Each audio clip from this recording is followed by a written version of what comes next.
மாம்பழம் வாங்கும்போது கவனிக்க வேண்டிய விதிமுறைகள். மாம்பழம் முதலில் மணக்கிறதா என்று பார்க்க வேண்டும்.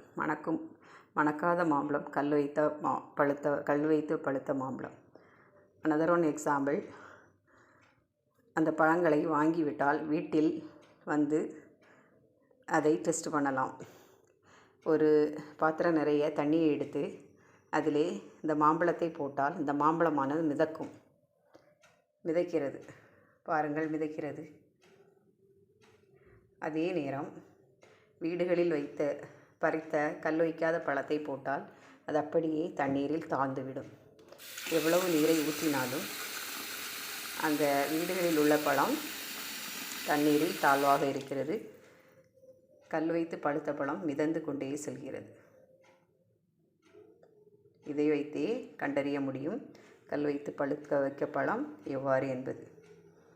வீடுகளில் உள்ள பழம் போட்ட இடத்தில் அப்படியே கிடைக்கிறது. இதுதான் இரண்டுக்கும் உள்ள வித்தியாசம். எளிதாக கண்டுபிடிக்கலாம்.